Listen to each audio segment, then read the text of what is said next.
የስነ ልቦና ጥናቶች አንድ የሚያስገርም እውነታን ያሳያሉ። አእምሮአችን ከሰዎች የሚሰነዘርብንን ንቀት ወይም ዝቅ ተደርጎ መታየትን የሚመዘግበው ልክ እንደ አካላዊ ጥቃት ወይም ህመም ነው። በስራ ቦታ፣ በጓደኛሞች መሃል ወይም በማህበራዊ ህይወታችሁ ውስጥ አንድ ሰው ሐሳባችሁን ሲያጣጥል አሊያም ማንነታችሁን ዝቅ የሚያደርግ ንግግርን ሲሰነዝር ውስጣችሁ ላይ የሚፈጠረው ያ ልትቋቋሙት የማትችሉት ስሜት የሚፈጠረው በዚሁ ምክንያት ነው።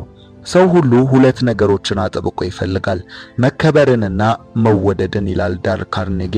ታዲያ እነዚህን ማግኘት ግን ለሁሉም ሰው ቀላል አይደለም። ብዙዎቻችን በምንውልበት ጊዜያችንን በምናጠፋበት ቦታ ላይ ቢያንስ አንድ ክብራችንን የሚጋፋ ንቀትን የሚያሳየን የሆነ ሰው ይኖራል። ታዲያ ያንን ንቀት ለማስቆም የምንሄደው መንገድ ግን ብዙ ጊዜ ልክ አይደለም። ተሳዳቢን በስድብ ማስቆም እሳትን በእሳት እንደማለት ነው። የሚያመጣው ለውጥ ቢኖርም ሙሉ ለሙሉ ግን የምንፈልገውን ለውጥ አናገኝም።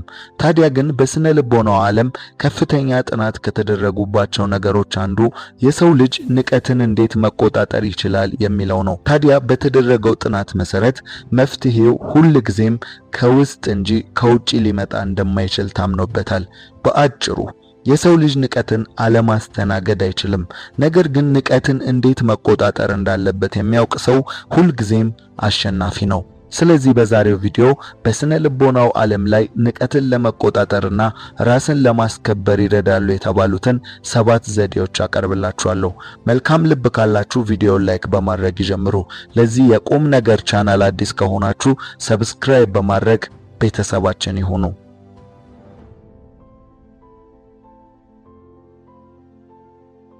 ንቀትን ለመቆጣጠር ከሚረዱ 7 ተግባራዊ መርሆች መካከል አንደኛው የዝምታ ኃይል የምንለው ነው። በዕለት ተዕለት ህይወታችን ውስጥ ብዙ ጊዜ የሚያጋጥሙን ነገሮች አሉ። ለምሳሌ ከሰዎች ጋር ተሰብስባችሁ እያወራችሁ ሐሳብ ስታቀርቡ እናንተ ደግሞ ምን ታውቃላችሁ ብሎ ሐሳባችሁን የሚያጣጥል፣ ስታወሩ ሆን ብሎ ጣልቃ እየገባ የሚያቋርጣችሁ፣ ወይም ደግሞ በማንነታችሁና በአለባበሳችሁ ላይ እናንተን ዝቅ የሚያደርግ ቀልድን የሚሰነዝር ሰው አይጠፋም። በዚህ ሰዓት የብዙዎቻችን ተፈጥሯዊ ስሜት መቆጣት፣ ራስን መከላከል፣ መከራከር ወይም ያንን ሰው መልሶ መሳደብ ነው። ነገር ግን ሰዎች እንዲህ ሆን ብለው ሲንቋችሁ ወይም ዝቅ ሲያደርጓችሁ የሚፈልጉት አንድ ነገር አለ። እሱም የእናንተን ስሜታዊ ምላሽ ነው። እንድትበሳጩ፣ ሚዛንን እንድትስቱ ወይም እንዴት እንዲህ ይለኛል፣ እንዴት እንዲህ ትለኛለች ብላችሁ ራሳችሁን ለማስረዳት እንድትሞክሩ ይፈልጋሉ። እናንተ ከተበሳጫችሁ እነሱ ዓላማቸውን አሳክተዋል ማለት ነው። ስለዚህ ከዛሬ ጀምሮ እንዲህ አይነት የንቀት ድርጊት ሲያጋጥማችሁ ቶሎ ብላችሁ ምላሽ አትስጡ። የተናገሩትን ነገር ችላ ብላችሁ ለጥቂት ሰከንዶች አይናቸውን እያያችሁ ዝም በሉ። ምንም አትረበሹ። ፊታችሁ ላይ የንዴትም ሆነ የመሸማቀቅ ስሜት አታሳዩ። ዝም ብላችሁ በረጋ መንፈስ ይዩአቸው። ይህ አጭር ዝምታ በጣም ኃይለኛ መሳሪያ ነው። ዝም ስትሉባቸው የሚጠብቁትን ምላሽ ታሳጧቸዋላችሁ። በዚህ ጊዜ የተናገሩት የንቀት ቃል አየር ላይ ይንሳፈፍና የመሸማቀቅ ስሜቱ መልሶ ወደ እነሱ ይወረወራል። ሰዎች ሲንቋችሁ እናንተ ደግሞ ዝምታን ስትመርጡ የእናንተ አስተያየት እኔን ለማስቆጣት ሆነ የውስጥ ሰላሜን ለመረበሽ አቅም የለውም የሚል ጠንካራ ራስን የማስከበር መልእክትን በተግባር እያሳያችሁ ነው። ታዋቂው የስቶይክ ፈላስፋ ኤፒክቴተስ የሚያናድዳችሁ ሰው ይቆጣጠራችኋል ይላል። ሰዎች ሲንቋችሁ ከተናደዳችሁና ከተከራከራችሁ ክብራችሁንና ስሜታችሁን እንዲቆጣጠሩ ፈቀዳችሁላቸው ማለት ነው። ዝምታንና እርጋታን ስትመርጡ ግን ማንነታችሁን ማንም ሰው እንዳይቆጣጠረው አጥርን እያጠራችሁ ነው ማለት ነው። ስለዚህ የመጀመሪያው ዘዴ የዝምታ ኃይልን መጠቀም ነው ማለት ነው። ሁለተኛ ሁኔታውን መገልበጥ። አንዳንዴ ሰዎች ዝምታችሁን እንደ ደካማነት ወስደው ንቀታቸውን ሊቀጥሉበት ይችላሉ። ለምሳሌ በሰው ፊት ስላደረጋችሁት ነገር ወይም ስለ ስራችሁ እንዲህ ሊሉ ይችላሉ። ለነገሩ ከእናንተ ከዚህ የተለየ ጥሩ ነገር አይጠበቅም የሚል ዋጋ የሚያሳጣ አስተያየትን ሊሰጡ ይችላሉ። ወይ ደግሞ በማንነታችሁ ላይ መጥፎ ቀልድ ሲቀልዱ ያጋጥማል።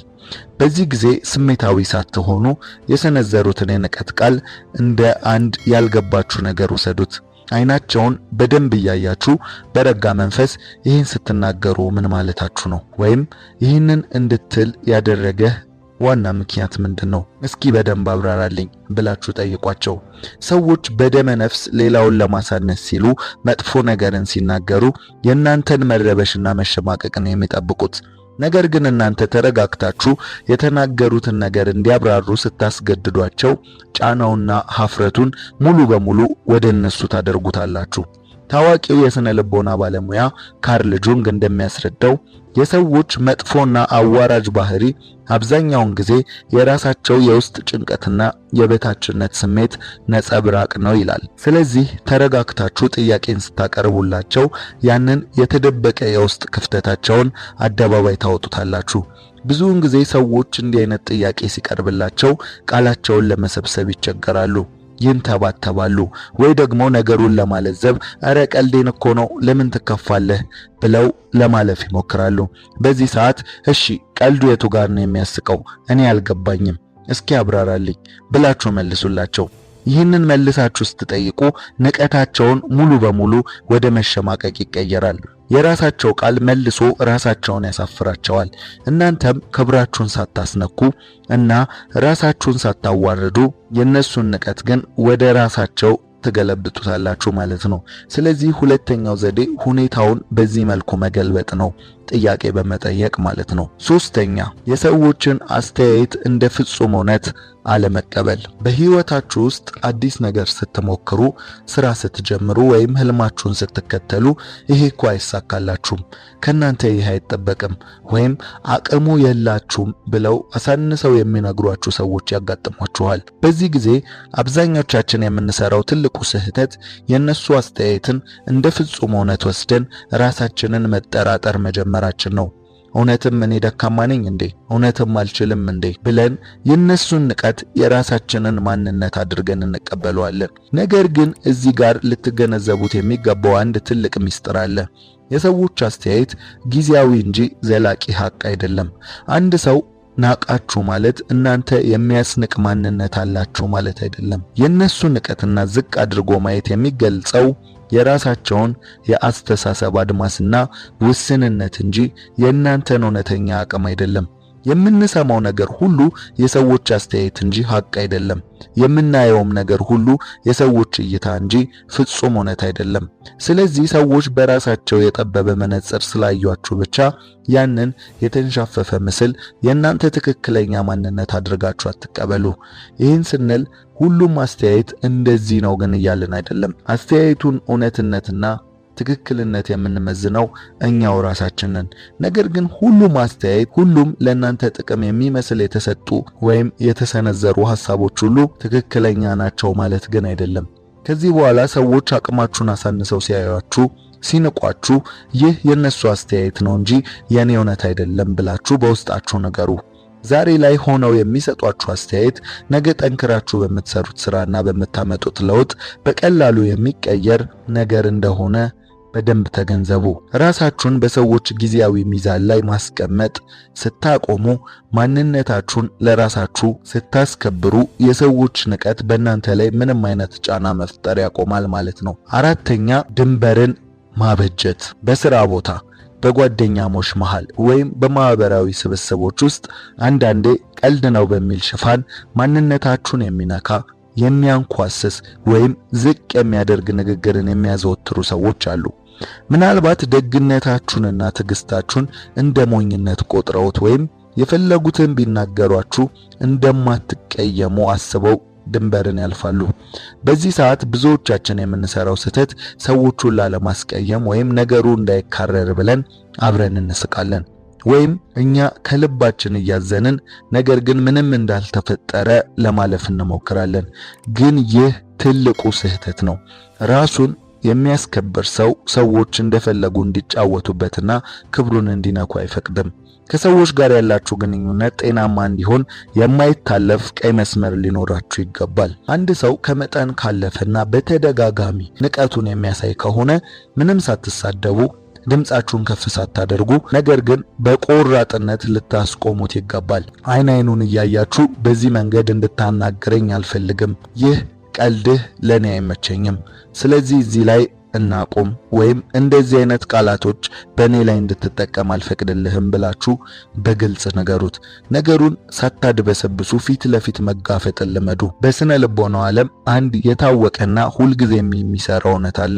ሰዎች እኛን እንዴት ማስተናገድ እንዳለባቸው የምናስተምረው እኛው ራሳችን ነን። ድንበራችሁን በግልጽ ስታሳውቁ ሰዎች እናንተን መርገጥ የሚችሉበትን ገደብ እያሳያቻቸው ነው። መጀመሪያ ላይ እንዲህ በግልጽ ስትናገሩ ሰዎቹ ሊደነግጡ ወይም አረ ቀልድ አይገባህም እንዴ ብለው ለማድበስበስ ሊሞክሩ ይችላሉ። ነገር ግን በውስጣቸው የሚፈጠረው ስሜት ጥልቅ የሆነ አክብሮት ነው። ሰዎች ድንበሩን የሚያስከብርን ሰው ሁልጊዜም ይፈሩታል፣ ያከብሩታልም። ማንም ሰው በራሱ ክብር የማይደራደርን ሰው ዝቅ አድርጎ ማየት አይችልም። ስለዚህ የሰዎችን ንቀትና ትንኮሳ ድንበር ሲያልፍ የራሳችሁን ቀይ መስመር ከማስመር ወደ ኋላ አትበሉ። ታዋቂዋ ጸሐፊ ማያ አንጀሉ እንዳለችው በህይወታችሁ የምታገኙት የምትታገሱትን ነገር ነው። ንቀትን ከታገሳችሁ ንቀትን ታገኛላችሁ፣ ድንበራችሁን ካስከበራችሁ ደግሞ ክብርን ታገኛላችሁ ብላለች። ስለዚህ በዋነኝነት አራተኛው ነጥብ ድንበርን ማስከበር ነው።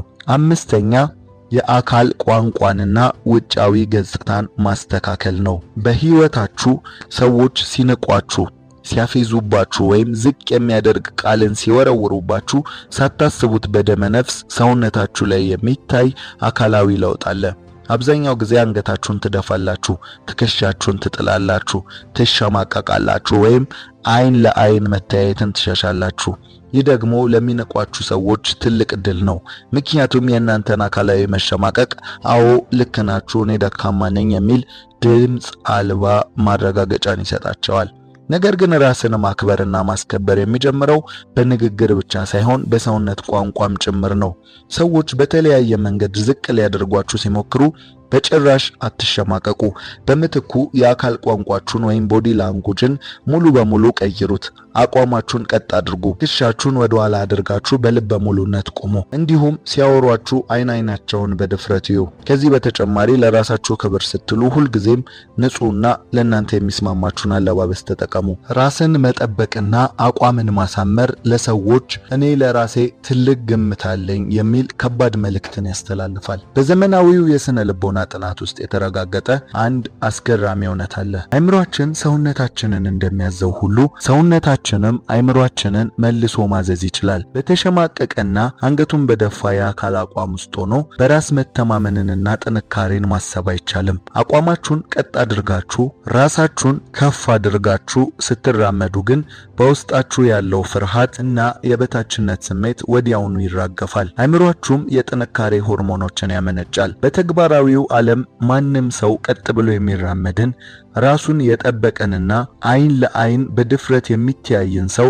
ዝቅ አድርጎ ለማየትና ለመናቅ ሁለት ጊዜ ማሰብ አለበት። ግርማ ሞገስ ያለው ውጫዊ ገጽታና የአካል ቋንቋ ለሰዎች ይህ ሰው በቀላሉ የሚደፈር አይደለም የሚል ጠንካራ ድንበርን ይገነባል። ስለዚህ የሰዎችን ንቀት በመከራከር ብቻ ሳይሆን ራሳችሁን በምታቀርቡበት አካላዊ ገጽታና የአካላችሁ ቋንቋ ሙሉ ለሙሉ ማክሸፍ ትችላላችሁ። ስድስተኛ የምትገኙበትን ቦታ መምረጥ። በህይወታችሁ ውስጥ አብራችሁ ጊዜ ስታሳልፉ ሁልጊዜም እናንተን የማሾፊያ እና የመቀለጃ ርዕስ የሚያደርጉ ሐሳባችሁን ቦታ የማይሰጡ ወይም በተለያየ መንገድ ዝቅ የሚያደርጓችሁ የጓደኛ ስብስቦች ወይም ማህበራዊ ክበቦች ሊያጋጥሟችሁ ይችላሉ።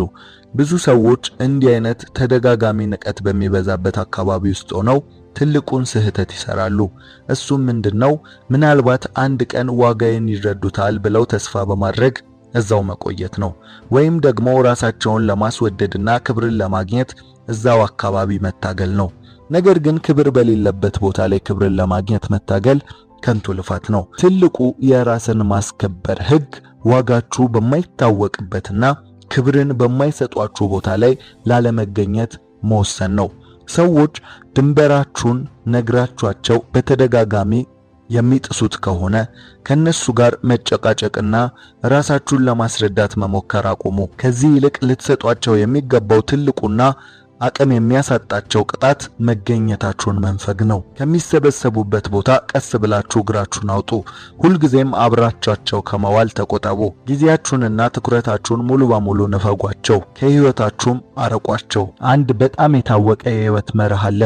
በአንድ ጠረጴዛ ላይ ክብር መቅረብ ካቆመ ከጠረጴዛው መነሳት ግድ ይላል። የእናንተ ጊዜና ጉልበት፣ ስሜት እጅግ በጣም ውድ ነገሮች ናቸው። ማንም ሰው እንደፈለገ እንዲጫወትባቸው መፍቀድ የለባችሁም። ከማያከብሯችሁ ሰዎች ህይወት ውስጥ ሙሉ ለሙሉ ስትወጡ ምንም ቃል ሳትናገሩ እኔ የራሴን ዋጋ አውቃለሁ፣ ከክብሬ በታች የሆነን አያያዝ አልቀበልም የሚል እጅግ ጠንካራ መልእክትን እያስተላለፋችሁ ነው። መራቃችሁ የራሳችሁን ሰላም ከማስጠበቅ በላይ ብዙ ጊዜ ሰዎች ክብራቸውን ነክተው ያጡትን ሰው ዋጋ እንዲያስቡና የራሳቸውን መጥፎ ባህሪ እንዲገመግሙ ያስገድዳቸዋል። ስለዚህ እዚያ ቦታ ላይ መገኘት አቁሙ። ሰባተኛ የሰዎችን ንቀት እንደ እድገት እድል መጠቀም። በህይወታችሁ ሰዎች ዝቅ አድርገው ሲያዩአችሁ ወይም ሲንቋችሁ አብዛኛውን ጊዜ መነሻ የሚያደርጉት አሁን ያላችሁን የኑሮ ደረጃ፣ የሥራ ሁኔታ ወይም የትምህርት ደረጃ ወይም ደግሞ የገንዘብ አቅም ነው። ስለዚህ ሰዎች እነዚህን ተንተርሰው እናንተን በሚንቁበት ጊዜ በውስጣችሁ የሚፈጠረው ያ የበታችነት ስሜት፣ ያ የንቀት ስሜት ተስፋ እንዲያስቆርጣችሁ፣ ወደ ታች እንዲያደርጋችሁ ወይም እንዲጫናችሁ አትፍቀዱ። ነገር ግን እነዚህን የንቀት ንግግሮች ወይም የንቀት ስንዘራዎች ሙሉ ለሙሉ ራሳችሁን ለመለወጥ እልህ እንዲይዛችሁ ወይም ደግሞ ራሳችሁን ለመለወጥ አቅም እንዲሆናችሁ እንደ እድገት እድል ተጠቀሙት። የሰዎች አስተያየት ራሳችሁን እንደሚያሳድግላችሁ አስቡ። ራሳችሁን ዕለት ተዕለት ለመለወጥ ሞክሩ። ድሮ በምትገኙበት ዕውቀት ላለመገኘት፣ ድሮ በምትገኙበት የኑሮ ደረጃ፣ የሥራ ሁኔታና የገንዘብ አቅም ላይ ላለመገኘት ራሳችሁን ለመለወጥ እንደ ስታርቲንግ ፖይንት ተጠቀሙት። ንቀት በራሱ ይህንን የመፍጠር አቅም አለው። የሆኑ ሰዎችን ወደ ታች ሲያሳንስና አሳስሮ ሲያስቀምጥ፣ የሆኑ ሰዎች ግን በመናቃቸው ብቻ በእልህ ተገፋፍተው ትልቅ ለውጦችን ምድር ላይ አምጥተዋል። ስለዚህ እናንተም ንቀትን እንደ እድገት እድል ለመጠቀም ሞክሩ። ራሳችሁን ከማንኛውም ንቀት በዘላቂነት የምታስጠብቁበትና ዋጋችሁን ከፍ የምታደርጉበት ትልቁ መንገድ እድገት ነው። በቃላት ተከራክራችሁ እናንተ የተሻላችሁ ወይም ክብር የሚገባችሁ ሰው መሆናችሁን ለማስረዳት አትልፉ። ከዚህ ይልቅ ጊዜያችሁንና ጉልበታችሁን ሙሉ በሙሉ ራሳችሁን ማሳደግ ላይ አውሉት። አዲስ ክህሎት ተማሩ፣ ጠንክራችሁ ስሩ፣ የተሻለ ዕውቀት አዳብሩ። ዝም ብላችሁ በማንነታችሁ በስራችሁና በዕውቀታችሁ ላይ እደጉ። ንቀታቸውን እንደ ትልቅ እድል ወስዳችሁ ሌሊቱን ቀኑን ለህልማችሁ ስሩ። ለከፍተኛ ንቀት ምርጡ አጸፋ ስኬት ነው የሚባል የቆየ አባባል አለ። ሰዎች ሲንቋችሁ ተስፋ ቆርጣችሁና ራሳችሁን ጠልታችሁ ከተቀመጣችሁ የነሱ መጥፎ አስተያየት እውነት መሆኑን በተግባር አረጋገጣችሁላቸው ማለት ነው። ነገር ግን ያንኑ ያሾፉባችሁን አሉታዊ ኃይል ለራሳችሁ ጥንካሬ ስትጠቀሙበት ታሪኩ ሙሉ በሙሉ ይቀየራል። የሰዎች አፋቸው የሚዘጋውና አመለካከታቸው የሚቀየረው ስትከራከሯቸው ሳይሆን አይናቸው እያየ ውጤት ስታመጡ ነው። ውጤት ከንግግር በላይ የመናገር አቅም ስላለው ዛሬ ላይ በእናንተ ማንነት ላይ ያሾፉና አቅማችሁን ዝቅ አድርገው ያዩ ሰዎች ነገ ጠንክራችሁ ሰርታችሁ ባመጣችሁት ለውጥ እና ባስመዘገባችሁት ስኬት ፊት ለፊት አክብሮት ለመስጠት ይገደዳሉ። ስኬታችሁ ማንም ሊከራከረውና ሊያጣጥለው የማይችለው ትልቁ ራስን የማስከበሪያ መንገዳችሁ መሆኑን ወቁ። ስለዚህ ንቀቶችን ወደ ስኬታችሁ እንዲገፋችሁ ተጠቀሙበት። ለዛሬ ያዘጋጀውላችሁ ይህን ነበረ። ከተመቻችሁ ላይክ፣ ለዚህ የቁም ነገር ቻናል አዲስ ከሆናችሁ ሰብስክራይብ በማድረግ ቤተሰባችን ይሁኑ። እናመሰግናለን።